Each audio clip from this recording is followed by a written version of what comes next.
Assalamualaikum warahmatullahi wabarakatuh. Selamat pagi Bu Faiz dan teman-teman. Kami dari kelompok 2 akan mempresentasikan hasil diskusi kami mengenai teori molar behavior Edward James Tolman. Baik, sebelumnya saya akan memperkenalkan nama-nama anggota dari kelompok 2. Yang pertama itu ada saya sendiri, Nur Nadia Salsabila. Selanjutnya ada Alia Ulwidat, ada Salsabila Anugerah Ilahi, ada Salsabila, dan terakhir Rizky Tirza Umami. Selanjutnya, pembahasan akan dibahas oleh teman saya yaitu Salsabila. Edward Tolman adalah seorang behavioris kognitif yang percaya bahwa hewan memiliki kemampuan untuk belajar hal-hal yang bisa mereka gunakan dalam berbagai cara. Sudut pandang ini bertentangan dengan gagasan bahwa pembelajaran terjadi sebagai respon otomatis terhadap rangsangan lingkungan. Teori belajar Tolman adalah salah satu teori belajar dalam psikologi belajar yang populer saat ini. Tolman memulai teorinya belajarnya dari Gestalt yang menyatakan bahwa belajar pada dasarnya adalah proses menemukan hal-hal tertentu dalam lingkungan. Teorinya menjelaskan perilaku seseorang secara kognitif, sehingga teori belajar Tolman termasuk teori belajar kognitif. Tolman berusaha menjelaskan perilaku yang diarahkan untuk mendapatkan tujuan, sehingga disebut behaviorisme purposif. Tolman berpendapat bahwa melalui perilaku bertujuan, proses belajar bukanlah suatu situasi yang dapat diamati semuanya, tetapi proses nyata dari belajar terdiri dari operasi kognitif yang terpusat. Contohnya, saat orang pergi ke supermarket setiap minggu dan melewati toko bahan makanan lorong tanpa harus membeli suatu barang dari toko tersebut. Ini tidak berarti bahwa orang tersebut tidak belajar di mana barang-barang itu berada. Jika suatu hari orang tersebut membeli sekarung tepung, maka ia akan pergi langsung ke lorong itu karena ia sudah tahu barang itu ada di mana. Berikut ada video percobaan Edward James Tolman pada tikus. Selamat menyaksikan.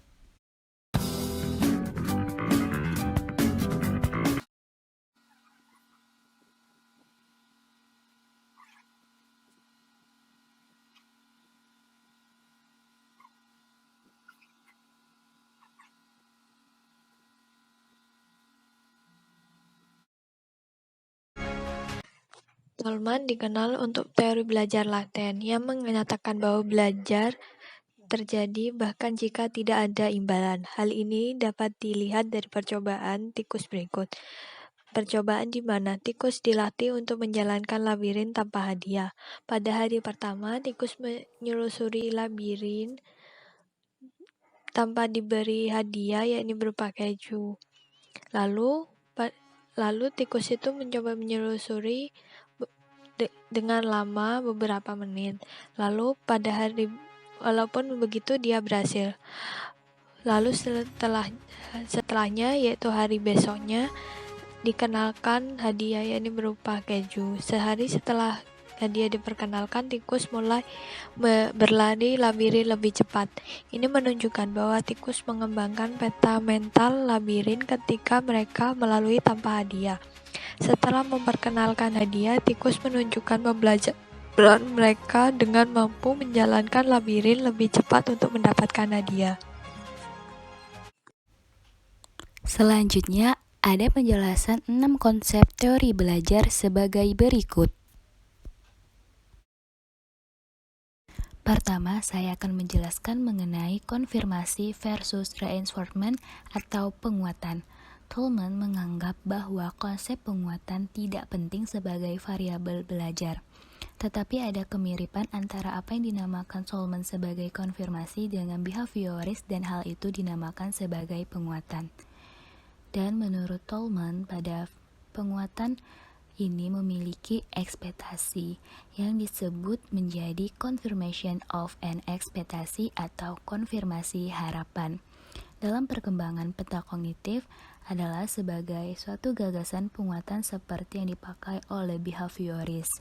Dan menurut Tolman sendiri, ekspektasi atau harapan yang secara konsisten dikonfirmasi akan berkembang menjadi apa yang disebut Tolman sebagai kesiapan dan tujuan, atau yang disebut secara umum sebagai keyakinan. Ketika ekspektasi ini senantiasa dikonfirmasi oleh organisme yang ada di dalam diri kita, maka seseorang akan percaya bahwa jika ia bertindak dengan cara tertentu, maka hasil tertentu akan diperoleh. Atau jika seseorang melihat tanda tertentu dari dalam stimulusnya, maka tanda lain akan muncul. Kedua, ada vicarious trial and error. Tolman mencatat karakteristik seekor tikus dalam jalur teka-teki yang digunakannya untuk mendukung interpretasi kognitif terhadap belajar. Kenapa tikus? Karena menurutnya tikus sering berhenti di satu titik dan tampak seolah-olah sedang memikirkan jalur alternatif yang tersedia. Tindakan berhenti sejenak dan melihat-lihat inilah disebut Tolman sebagai vicarious trial and error. Jadi, tikus tidak mencoba suatu respon lebih dahulu dan kemudian mencoba respon lainnya sampai solusi didapatkan, tetapi tikus itu melakukan pengujian pendekatan yang berbeda-beda secara kognitif, bukan secara behavioral, dengan menggunakan cara vicarious trial and error atau uji coba dengan pengganti.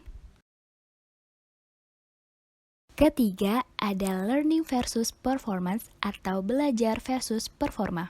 Performa dapat dianggap sebagai penerjemah belajar berperilaku. Menurut Tolman sendiri, kita tahu banyak hal tentang lingkungan kita, namun informasi mengenai ini akan kita lakukan ketika kita membutuhkannya saja. Dalam keadaan yang membutuhkan inilah, individu akan menggunakan hal-hal yang telah ia pelajari untuk mendekatkannya pada hal yang akan memenuhi kebutuhannya. Dan menurut Tolman, terdapat perbedaan antara belajar dan performa ini. Namun, keduanya memiliki peranan penting bagi diri individu. Latent learning atau belajar laten adalah belajar yang tidak diterjemahkan ke dalam performa atau kinerja. Dengan kata lain adalah mungkin hasil belajar akan tetap disimpan dalam jangka waktu yang lama sebelum ia dimunculkan dalam bentuk perilaku. Konsep belajar laten sangat penting bagi Tolman dan dia menganggap dirinya telah berhasil menunjukkan eksistensinya. Seperti pada hasil dari eksperimen yang telah dilakukan oleh Tolman dan Honzig yang menunjukkan bahwa ketika hewan diperkuat setelah periode non-penguatan, kinerja mereka meningkat cepat, menyamai, atau bahkan melebihi hewan yang diperkuat sejak awal percobaan. Tolman berpendapat bahwa hewan belajar di mana sesuatu itu berada, sedangkan teoritisi stimulus respon berpendapat bahwa hewan mempelajari respon spesifik dan stimuli spesifik. Tolman dan rekannya melakukan serangkaian percobaan yang dirancang untuk mengetahui apakah hewan adalah pembelajar ruang seperti yang dikatakan oleh Tolman, ataukah pembelajar respon seperti yang dikatakan oleh teoritisi stimulus respon. Nah, berdasarkan percobaan yang sudah dilakukan, hasilnya mengatakan bahwa tampak seolah-olah hewan itu bertindak berdasarkan tempat sesuatu berada, bukan berdasarkan respon spesifik. Teoritisi stimulus respon menganggap eksperimen itu tidak mendukung belajar ruang, sebab mustahil hewan itu hanya belajar respons berlari ke arah cahaya. Teoritisi kognitif menolak interpretasi ini dengan mengatakan bahwa jika demikian, hewan tentu akan memilih jalur 5 dan 7 sesering memilih jalur 6, dan ini tidak terjadi. Menurut Tolman, ketika kita belajar, kita mengetahui tempat sesuatu. Istilah memahami tidak asing bagi Tolman dan bagi behavioris lainnya. Dalam situasi pemecahan masalah, kita belajar di mana letak tujuannya, dan kita sampai ke sana dengan mengikuti rute paling pendek. Kita belajar memperkirakan kejadian tertentu akan muncul mengikuti kejadian lainnya. Seperti layaknya percobaan yang sudah dilakukan terhadap hewan, hewan memperkirakan bahwa jika ia pergi ke suatu tempat, ia akan menemukan penguat tertentu.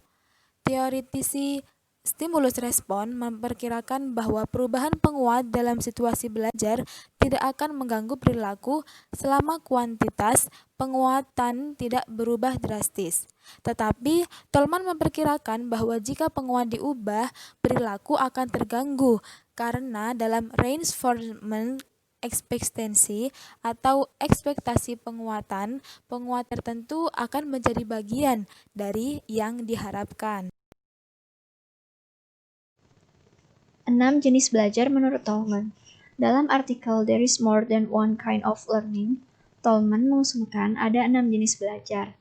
Yang pertama ada kataksis atau kataksis, adalah tendensi belajar untuk mengasosiasikan objek tertentu dengan keadaan dorongan tertentu.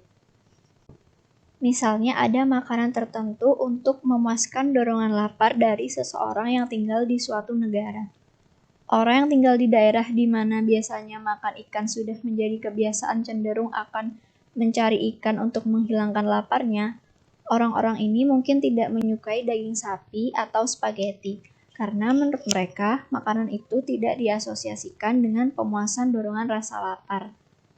Karena stimuli tertentu diasosiasikan dengan pemuasan dorongan tertentu, stimuli itu akan dicari saat dorongan tersebut muncul. Berikutnya ada equivalence belief atau keyakinan ekuivalensi. Adalah ketika subtujuan memiliki efek yang sama dengan tujuan itu sendiri.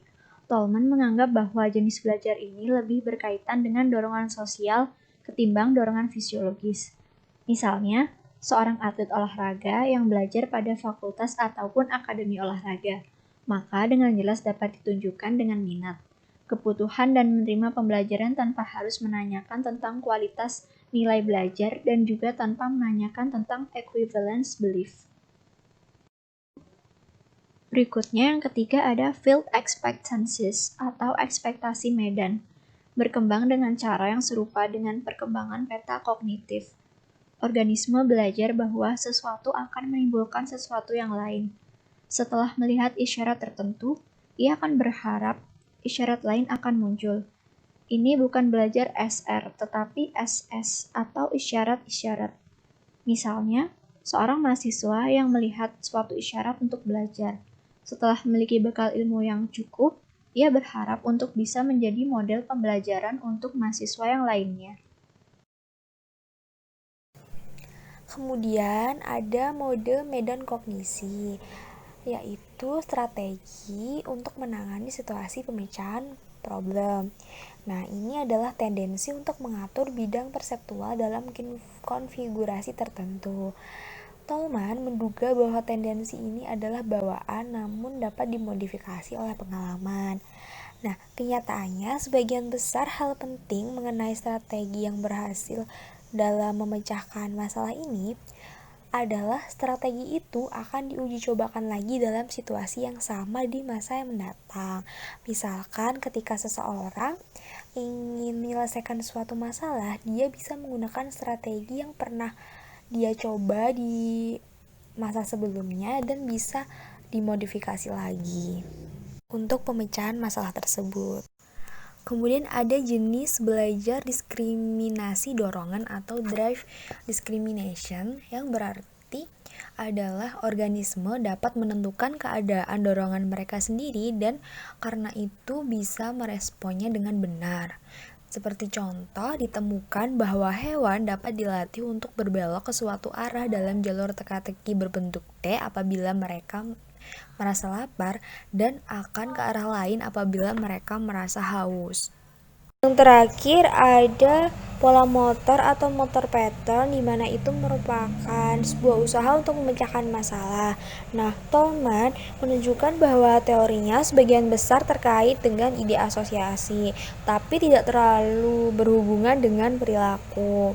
Nah, Tolman menerima pendapat Guthrie tentang bagaimana respon menjadi diasosiasikan dengan stimuli, tapi ia menerima pendapat Guthrie dengan enggan.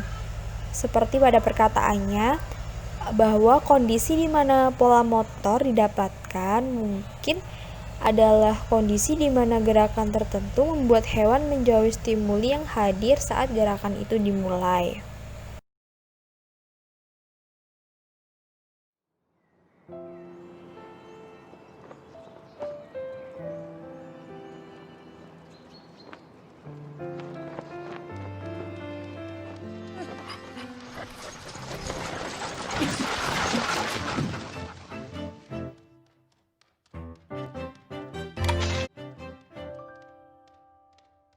Video animasi anjing tersebut merupakan contoh penerapan teori belajar perilaku molar Tolman ke dalam kehidupan sehari-hari.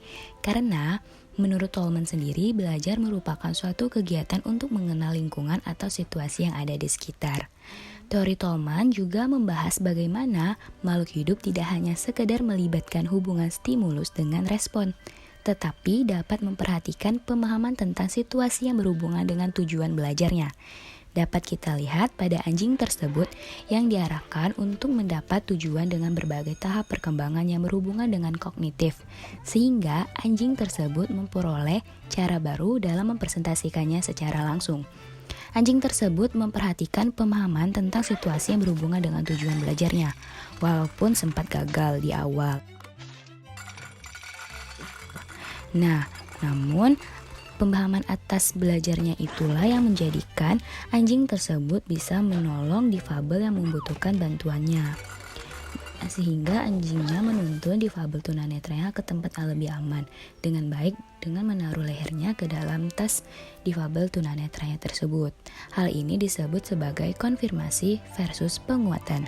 Anjing tersebut memperhatikan pemahaman tentang situasi yang berhubungan dengan tujuan belajarnya, yaitu terdapat keyakinan yang memunculkan rasa percaya bahwa jika ia bertindak dengan suatu cara tertentu atau stimulus, hasil tertentu akan diperoleh. Selain itu juga terdapat belajar versus performa. Performa dijadikan anjing tersebut sebagai penerjemah belajar ke perilaku. Dan juga terdapat ekspektasi penguatan, yang dimana dalam situasi pemecah masalah, makhluk hidup belajar untuk mengetahui di mana letak tujuannya. Dan makhluk hidup juga memperkirakan kejadian tertentu akan muncul mengikuti kejadian lainnya, seperti yang dilakukan anjing tersebut yang memperkirakan bahwa jika ia pergi ke suatu tempat, maka ia menemukan penguat tertentu. Sekian dari penjelasan beserta video penerapan teori belajar Edward Chen Stallman dari anggota kelompok 2. Terima kasih buat Bu Faiz dan teman-teman yang telah menyaksikan, dan mohon maaf apabila ada kekurangan dalam penjelasannya. Setelah ini kami silakan buat teman-teman untuk bertanya.